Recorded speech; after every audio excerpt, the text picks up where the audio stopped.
ভালোবাসেন। নৃসিংহ বল্লভকে একদিন স্বপ্ন দিলেন দারু বিগ্রহ গৌরাঙ্গ মহাপ্রভুর মূর্তি নির্মাণ করে সেবা পূজা করতে। দারু বিগ্রহ মূর্তি নির্মাণ করে সেবা পূজা করতে করতে তার একদিন পরপারে তিনি চলে গেলেন। কিন্তু পরপারে যখন চলে গেলেন, ওই নৃসিংহ বল্লভের যিনি নাতি, যার নাম হলো ব্রজবল্লভ ঠাকুর, তিনি কি করতেন? প্রতিদিন ওই দাদুর কাজটা তিনি করতেন। প্রতিদিন ভগবানের সেবা দেয়, প্রতিদিন ভগবানের আরতি করে। ভগবানের সেবা না দিয়ে তিনি কোনোদিন জল গ্রহণ করতেন না। এমন ভক্ত ছিলেন, নিত্য নিত্য তার কর্ম হলো, নিত্য নিত্য তার কর্ম হলো ভগবানের সেবা, ভগবানের পূজা, ভগবানের আরতি। যখন তার বয়স হয়ে গেল, এই বয়স হয়ে যাওয়ার সঙ্গে সঙ্গে যখন চলতে পারে না, ভিড়তে পারে না, তার জন্যে একটি ব্যক্তিগত একটি চাকর রাখলেন, ভৃত্য রাখলেন। ভৃত্যকে যখনই রেখেছেন, সেই ভৃত্য ব্রজবল্লভের প্রতিদিন ব্রজবল্লভের কাজ করে দেয়, ব্রজবল্লভের কাজ করে। কিন্তু একদিন হঠাৎ ঘটনা ঘটল কি জানি, ব্রজবল্লভ ঘরে আছেন, কিন্তু যে ভৃত্য রাখলেন তার নাম হলো গৌরহরি প্রামাণিক। তো গৌরহরি প্রামাণিক প্রতিদিন কাজে আসে। সেই দিন তার মেয়ের শরীর খারাপের জন্য কাজে আসতে পারেননি। তিনি সেদিন ময়নাডাল গ্রামেই ছিলেন না। কালক্রমে ভগবান করলেন কি, ওই দারু বিগ্রহ যাকে প্রতিদিন সেবা করে এসেছেন, সেই দারু বিগ্রহ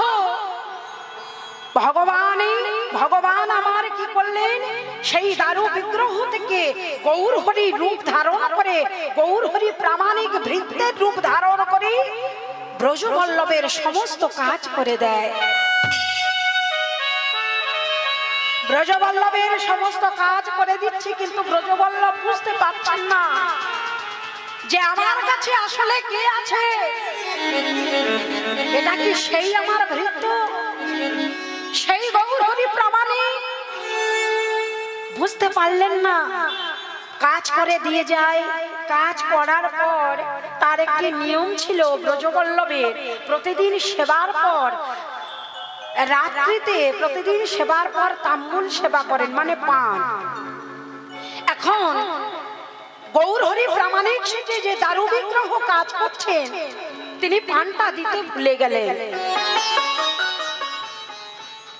রাতের বেলায় খাওয়া দাওয়া করলেন, শয়নে যাবেন, কিন্তু পানটা তো এখনো সেজে আসেনি।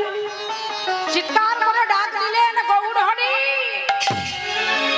এই গৌরহরি, হ্যাঁ রে বাবা, পানটা দিয়ে যা তাড়াতাড়ি, আমি ঘুমাবো কখন?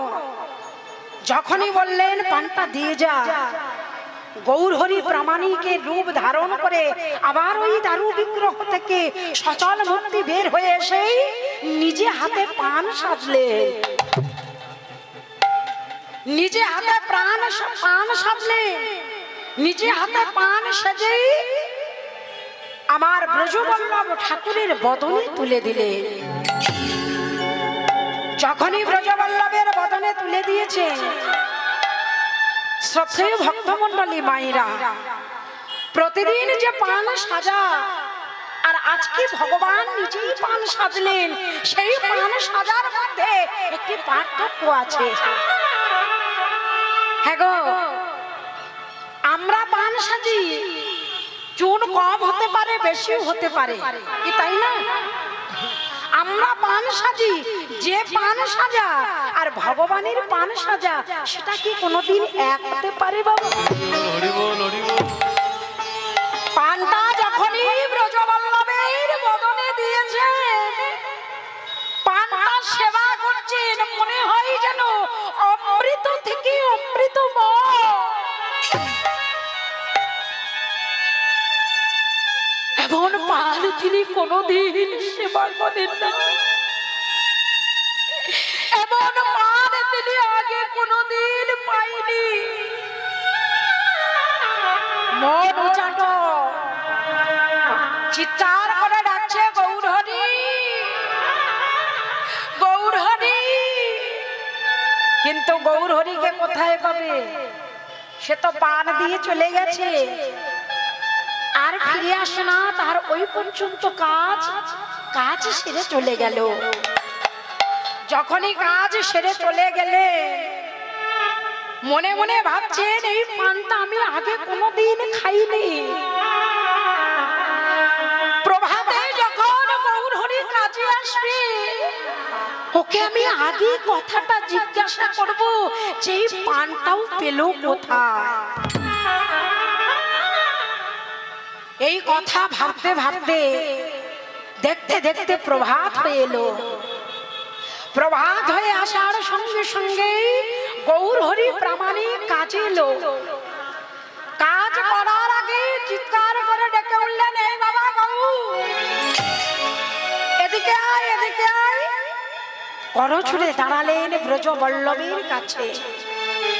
আচ্ছা গৌর, তোকে আমি একটা কথা জিজ্ঞাসা করি। বাবা, কালকে যখন তুই আমাকে পানটা দিলি, এই পানটা তুই কোথায় পেলে? এমন পান তো তুই আমাকে কোনোদিন দিস না, কিন্তু কাল যে পানটা দিয়েছিস তার স্বাদটা কেমন জানিস?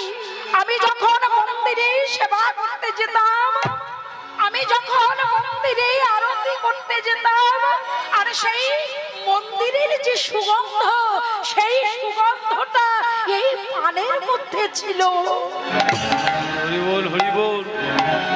বলতে পারিস পানটা তুই কোথায় পেয়েছিস? সঙ্গে সঙ্গে বলে উঠলেন, ব্রজবল্লভের কাছে করজোড়ে বলে উঠলেন, গৌরহরি প্রভু, কাল তো আমি কাজে আসিনি। মানে সত্যি বলছি, কাল আমি কাজে আসিনি। তাহলে তুমি মিথ্যা কথা বলছো কেন? তোমার রূপ ধরে তুমি সেই কাজ, সমস্ত কাজ আমার করে দিলেই, তুমি আমার পান সেজে দিলে, এখন তুমি বলছো আমার কাজে তুমি আসোনি। সত্যি বলছি প্রভু, কালকে আমি কাজে আসিনি। যখনই বলেছেন সত্যি বলছি কাল আমি কাজে আসিনি, এই কথাটা শোনা মাত্রই বলে উঠলেন, তাহলে এই পানটা আমায় কে দিল? এখন গৌরহরি প্রামাণিক বলছেন, আচ্ছা প্রভু, তুমি কার নাম ধরে ডেকেছিলে? বলে কেন? যখন আমার পান দিচ্ছে না, পান দিতে দেরি হচ্ছে, তখন আমি গৌরহরি গৌরহরি বলেই চিৎকার করে ডেকেছি। কথাটা শুনে, কথাটা শোনা মাত্রই বলে উঠলে, তাহলে কি প্রভু তোমার আর বুঝতে বাকি থাকে?